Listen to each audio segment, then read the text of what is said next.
یہ کہانی کبھی سنی کہ جب حضرت عمر خلیفہ عمر تھے، مسلمانوں نے پیغمبروں کے شہر جروسلم کو فتح کرنے کے لیے اس شہر کو ہر طرف سے گھیر لیا تھا، لیکن جروسلم کے لیڈر نے کہا تھا کہ میں یہ شہر صرف ایک ہی شرط پر مسلمانوں کے حوالے کروں گا، اور وہ شرط یہ ہے کہ مسلمانوں کے خلیفہ عمر بن خطاب خود مدینہ سے چل کر میرے پاس آئے۔ حضرت عمر نے اس کی یہ بات مان لی، اور پھر حضرت عمر صرف اپنے ایک غلام اور ایک اونٹ کے ساتھ مدینہ سے جروسلم کی طرف روانہ ہوئے۔ راستہ بہت لمبا تھا، اس لیے اونٹ پر صرف حضرت عمر نہیں بیٹھے، بلکہ حضرت عمر اور ان کے غلام باری باری کر کے اس اونٹ کی سواری کرتے رہے، اور اس طرح دونوں باری باری اونٹ پر بیٹھ کر جروسلم پہنچے۔ جیسے ہی دونوں جروسلم کے گیٹ کے اندر جا رہے تھے، اس وقت اونٹ پر بیٹھنے کی باری حضرت عمر کی نہیں بلکہ ان کے غلام کی تھی۔ اسی لیے حضرت عمر اونٹ کی رسی پکڑ کر جروسلم انٹر ہوئے، اور ان کا غلام اونٹ کے اوپر بیٹھا ہوا تھا۔ یہ دیکھ کر جروسلم کے لوگ حیران رہے، اور انہوں نے حضرت عمر کے سامنے یہ شہر سرنڈر کر دی۔ یہ کہانی ہم سب نے بچپن سے بار بار سنی، لیکن اس کہانی میں ایک بہت بڑا مسئلہ ہے۔ یہ کہانی اسلام کی کسی بھی کتاب میں نہیں لکھی ہوئی۔ آپ صلی اللہ علیہ وسلم کے بعد مسلمانوں کے پہلے خلیفہ ابو بکر رضی اللہ عنہ بنے، جس کے بعد انہوں نے ایک ہی ٹائم پر اس زمانے کی سب سے بڑی سپر پاورز رومن اور پرشین امپائر پر حملہ کر دیا۔ مسلمان فل سپیڈ رومن اور پرشین امپائر کے یہ سارے علاقے فتح کر کے آگے بڑھ رہے تھے،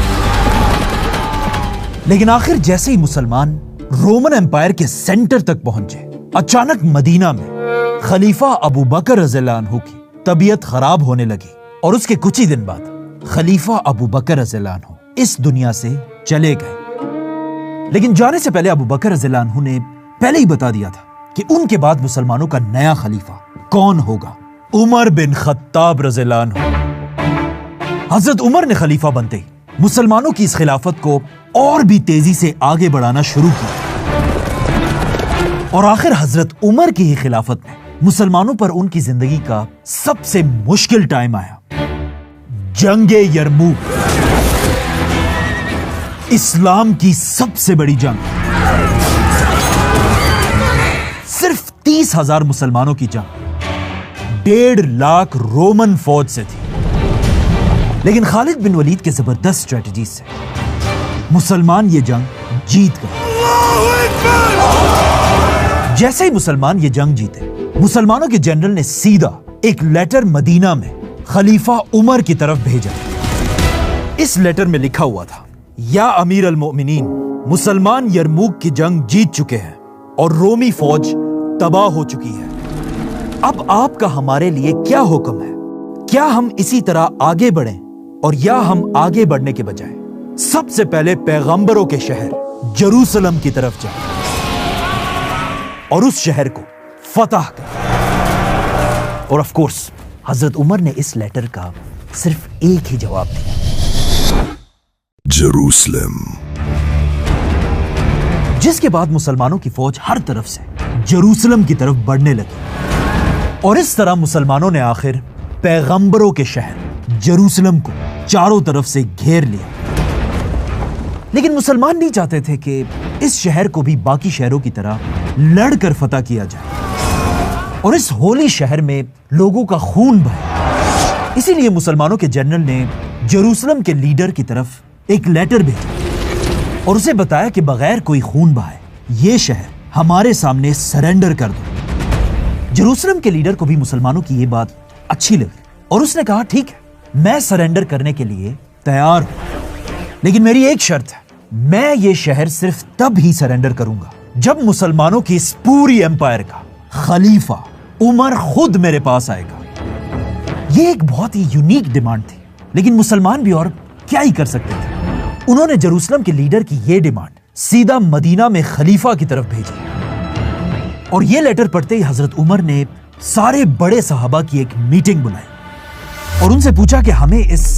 شرط کے بارے میں کیا کرنا چاہیے، جس پر آلموسٹ سارے صحابہ نے کہا کہ یا امیر المومنین آپ نہ جائیں، آپ کے جانے کی یہاں کوئی ضرورت نہیں ہے، آپ کے جانے کے بغیر بھی مسلمان آسانی سے یہ شہر فتح کر سکتے ہیں۔ لیکن صرف ایک صحابی ایسے تھے جنہوں نے حضرت عمر سے کہا کہ آپ کو جانا چاہیے، اور وہ صحابی تھے مسلمانوں کے فیوچر خلیفہ حضرت مولا علی رضی اللہ عنہ۔ حضرت عمر کو حضرت علی کی یہ رائے بہت پسند آئی، اور حضرت عمر نے حضرت علی کو مدینہ میں اپنا نائب ڈیپٹی خلیفہ بنا کر خود مدینہ سے جروسلم کی طرف روانہ ہوا۔ یہاں تک تو یہ سب کچھ بالکل صحیح ہے اور بالکل 100% ایسے ہی ہوا تھا، اور اسلامک ہسٹری کی ساری کتابوں میں یہ واقعہ آلموسٹ ایسے ہی لکھا ہوا ہے۔ لیکن یہاں سے آگے ہمیں بچپن سے ایک کہانی سنائی جاتی ہے جو اسلام کی ہسٹری کی کسی بھی کتاب میں نہیں لکھی ہے، کہ حضرت عمر مدینہ سے صرف ایک غلام اور ایک اونٹ کے ساتھ مدینہ سے فلسطین کی طرف روانہ ہوا۔ اس سفر میں صرف حضرت عمر اونٹ پر نہیں بیٹھے، بلکہ حضرت عمر اور ان کے غلام باری باری اس اونٹ کا سفر کرتے رہے، اور اسی طرح باری باری حضرت عمر اور ان کا غلام جروسلم کی طرف بڑھتے رہے، جو 1 مہینے کا سفر تھا۔ آخر حضرت عمر اور ان کا غلام جروسلم کے بالکل قریب پہنچے، اور جیسے ہی دونوں جروسلم کی گیٹ تک پہنچنے والے تھے، اس ٹائم اونٹ پر بیٹھنے کی باری حضرت عمر کی نہیں بلکہ ان کے غلام کی تھی۔ اسی لیے جروسلم انٹر ہونے کے وقت اونٹ پر حضرت عمر نہیں بلکہ ان کے غلام بیٹھے ہوئے تھے، جسے دیکھ کر جروسلم کے لوگ حیران رہ گئے کہ خلیفہ پیدل چل رہا ہے اور ان کا غلام اونٹ پر بیٹھا ہوا ہے، اور اسی لیے انہوں نے جروسلم سرنڈر کر دیا۔ آف کورس یہ کہانی آپ نے بچپن سے کسی نہ کسی سے ضرور سنی ہوگی، اور واقعی میں یہ ایک بہت مشہور کہانی بھی ہے۔ اسی طرح یہ دونوں جروسلم میں داخل ہوئے، لیکن اس کہانی میں ایک بہت بڑا مسئلہ ہے۔ یہ کہانی اسلام کی کسی بھی کتاب میں نہیں لکھی ہوئی، نہ کسی حدیث کی کتاب میں اور نہ کسی ہسٹری کی کتاب میں، کہیں پر بھی یہ کہانی نہیں لکھی ہوئی۔ صرف طبری، ابن اسیر، ابن کثیر، ابن خلدون کی کتابوں میں نہیں بلکہ اسلام کی ہسٹری کی کسی چھوٹی کتاب میں بھی یہ کہانی نہیں لکھی ہوئی۔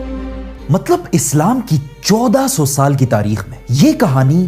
1200 سال تک کسی نے نہیں سنی تھی، اور پچھلے صرف 100 یا 200 سال میں یہ کہانی ہر طرف پھیل چکی ہے۔ تو یہ کتنی عجیب بات ہے کہ جو واقعہ پچھلے 1200 سال سے نہ کسی مسلمان نے سنا تھا اور نہ لکھا تھا، اور اچانک آج وہ واقعہ سب کو پتا ہے۔ اور یہ صرف میں نہیں کہہ رہا، آپ کو میری بات سننے کی کوئی ضرورت نہیں، بلکہ یہ کتاب دیکھیں، تاریخ امت مسلمہ۔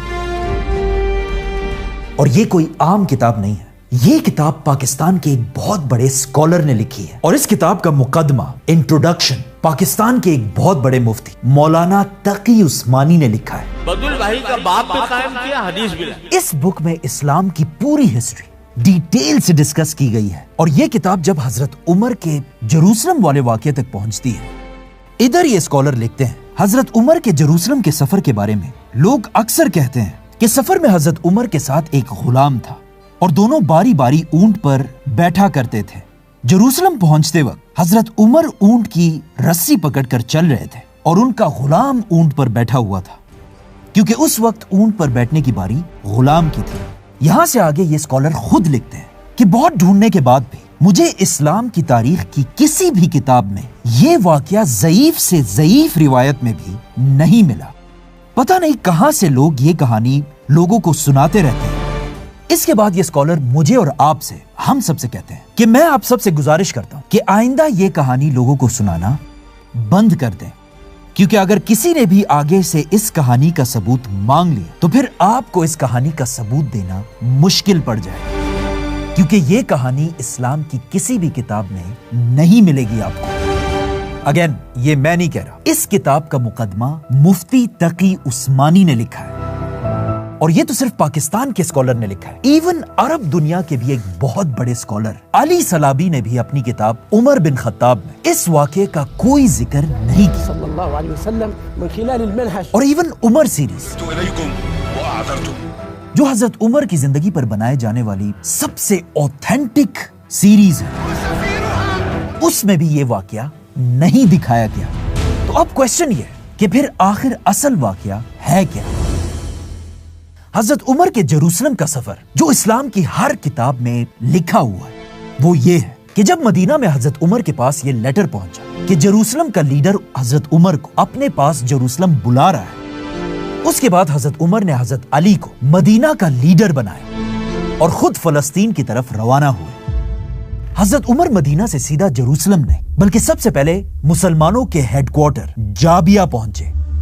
اور پھر جابیہ میں کچھ دن گزارنے کے بعد حضرت عمر اپنے کچھ ساتھیوں کے ساتھ جروسلم کی طرف روانہ ہوئے۔ راستے میں ایک نہر کی وجہ سے حضرت عمر کے کپڑے گندے بھی ہو چکے تھے۔ جیسے ہی حضرت عمر جروسلم پہنچے، جروسلم کو مسلمانوں کی فوج نے چاروں طرف سے گھیرا ہوا تھا۔ مسلمانوں نے حضرت عمر کے سادہ اور پھٹے ہوئے کپڑے دیکھ کر حضرت عمر سے کہا کہ آپ اتنے بڑے خلیفہ ہیں، آپ یہ اونٹ اور کپڑے بدل کر کوئی اچھے مہنگے کپڑے اور گھوڑے کے ساتھ جروسلم کے اندر جائیں تاکہ لوگ آپ کو دیکھ کر امپریس ہو جائیں۔ لیکن حضرت عمر نے کہا نہیں، آج ہمیں دنیا میں اتنی عزت ہمارے اچھے کپڑوں کی وجہ سے نہیں بلکہ صرف اور صرف اسلام کی وجہ سے ملی ہے۔ اور اس طرح حضرت عمر اپنے انہی کپڑوں اور اسی اونٹ کے ساتھ جروسلم کی طرف بڑھنے لگے۔ اب یہاں پر ایک پوائنٹ نوٹ کرنا بہت لازمی ہے، جروسلم کو مسلمانوں نے ہر طرف سے گھیر رکھا تھا۔ مسلمانوں کی فوج اور جروسلم کے درمیان اتنا راستہ تھا ہی نہیں جس کے لیے اونٹ کی بار بار باریاں بدلی جائیں۔ اسلام کی ہسٹری کی ہر کتاب میں لکھا ہے کہ حضرت عمر اپنے ہی اونٹ پر اسی طرح جروسلم انٹر ہوئے، اور اس طرح بغیر کوئی خون بہائے حضرت عمر نے فلسطین کو فتح کر لیا۔